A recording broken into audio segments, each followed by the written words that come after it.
Uh, Hello friends.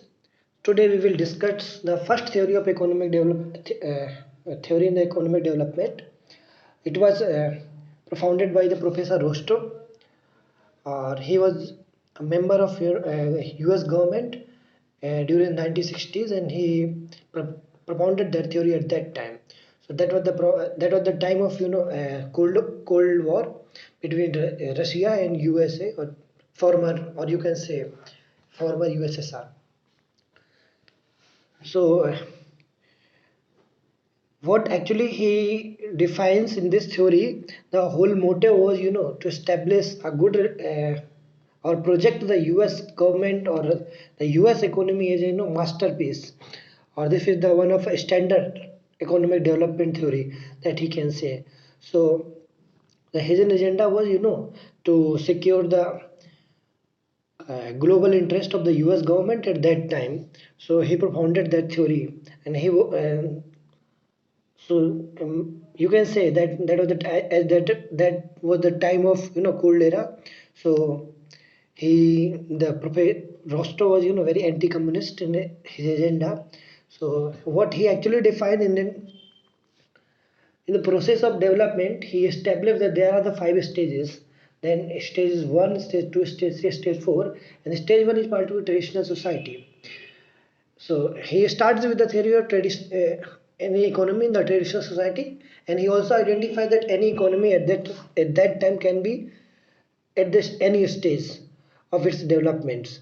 But somehow any economy will go through linear path of these five stages. So we will discuss about all these stages, one by one. So let's go with the stage one. He called this stage as a traditional society. So what actually mean by the traditional society? She characterized any economy as a traditional if it majorly rely on agriculture means of production. So first was the important point was the agriculture, the low level of technology. Another factor, so you can technology, okay, and one of another factor is labor intensive job. So you can say that for any economy, I mean, you can take example of India, Bangladesh, and South Asian countries. All these countries was uh, kind of traditional society. If you go through the 30 or 40 year back, so all these society were the traditional society because agriculture was the main starting point of the economy, and the primary. Almost it provided 80 to 90% of the employment in the agriculture sector at the time when India got the independence. And the low level of technology is another thing. Okay, in the labor intensive job, because most of the labor is employed in the agriculture sector, and we also know that agriculture is very labor intensive job. If you don't have any technology, that's it. I mean, we have example that USA, where agriculture is not no longer is a labor intensive job, it is a capital intensive job. So where you can employ large number of tractor machinery and um, other means of the agriculture, capital machinery. These are the basically, this is the society are called the traditional society. So even the USA was primarily it was the traditional society, and even UK was the traditional society around um, before the age of the Renaissance. And in the second stage he said that what are the preconditions to take off. So take off with its successor stage, where any economy will start booming, or it will start a larger number of production.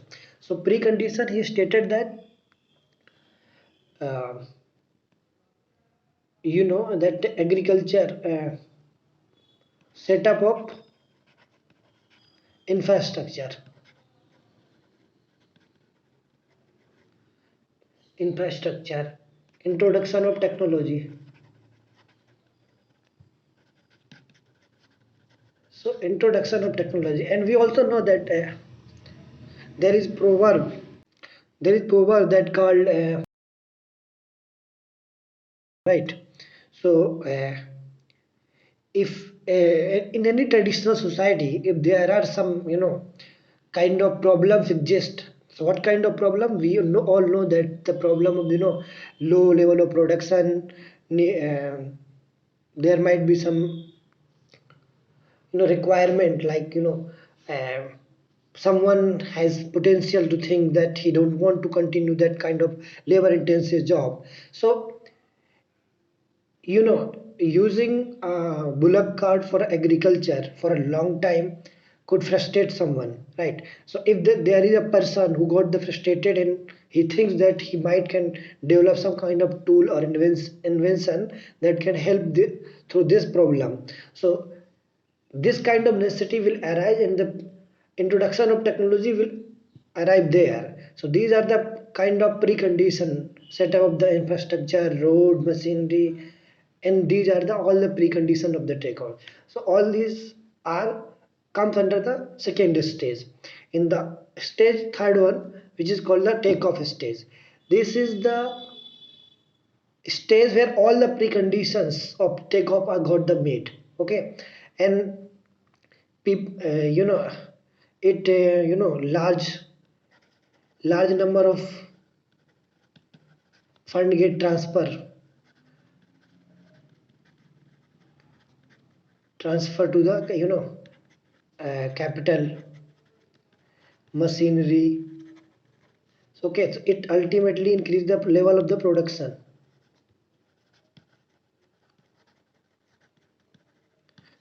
production productivity. So this is the takeoff stage. Okay, so this can be in any one sector. If we will further discuss about the balanced growth and balanced growth in the concept, where we will understand the concept of uh, complementarity of the industry. So even if we come through this process and have a one or two sector where this precondition got matched, or preconditions to take off got the fulfilled, then takeoff can also place on the particular industry, and that is the condition of that is the nature of the correct takeoff stage. So if this introduction of technology got through a large number of the sector, then the economy will move to the maturity stage, where all the balanced growth will be achieved, where all the sectors will come into the picture. So okay, so this is the complementarity of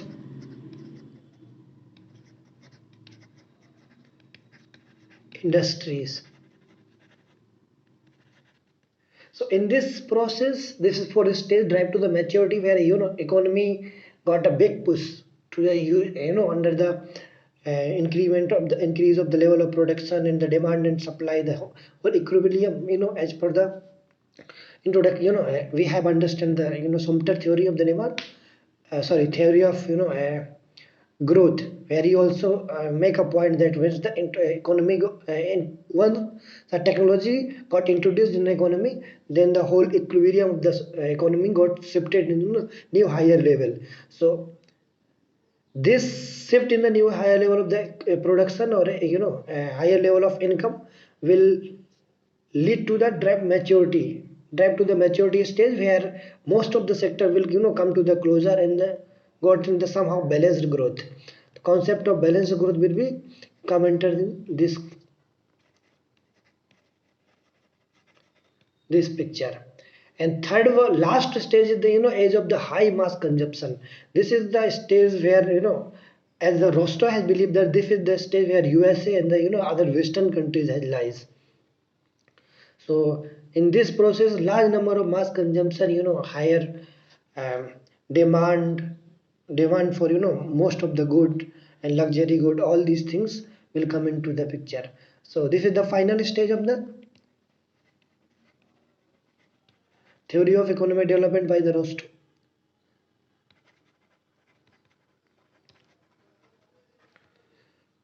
Rostow theory. And USA is example, in Western Europe is another example. So now I hope you have understood all these points in very clear manner. And in this last point we will discuss about some limitations. We have already argued some the limitations or problem with this theory, that it is very it's a very politically motivated theory. Okay, so there is some limitations, if we can say this, limitations in this politically motivated theory.